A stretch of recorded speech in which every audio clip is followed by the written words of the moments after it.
Aprende a bordar con nuestra profe Ivette. Hoy la profe nos va a enseñar la puntada filete o festón. Bueno, estamos aquí otra vez con nuestra profe Ivette que nos va a enseñar una nueva puntada. Profe, ¿cuál nos va a enseñar hoy? Entonces vamos a hacer hoy la puntada filete. Listo, profe. Bueno, entonces vamos a acercar la cámara y a mirarla bien de cerca.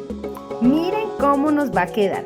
Esta puntada es muy versátil, se puede utilizar en figuras solas como pueden ver aquí y en este diseño tan hermoso. Vamos a ver.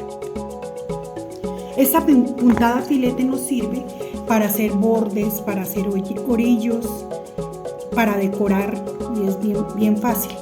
Listo, profe, entonces arrancó ahí por detrás. Arrancamos, mire, coloco acá, la agujita va por dentro de la argolla. Sí. Aquí empezamos. Entonces colocamos el hilo, la vamos a hacer así grandecita. Por detrás. Ay, ya vi cómo empezó a quedarle. Colocamos acá, sacamos aquí arriba y el hilito va por detrás de la aguja.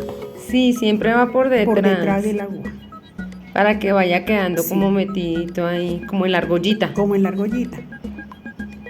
Aquí y el hilo por detrás de la aguja. Profe, esa es una de las puntadas clásicas, Es por una lo menos. puntada básica. Sí, por lo menos en el pacho yo las utilizo muchísimo para hacer aplicaciones. Para aplicaciones. Pero entonces aquí sería también para hacer puntadas decorativas Para y todo eso. decorativas, para ¿cierto? muñequería también se utiliza muchísimo.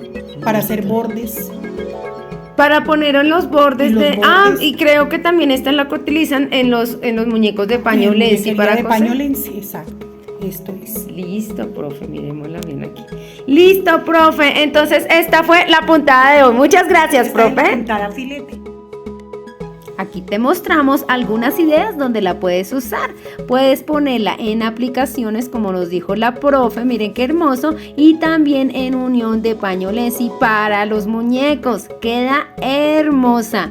Ya sabes que lo enseñamos aquí todo en Piccolo.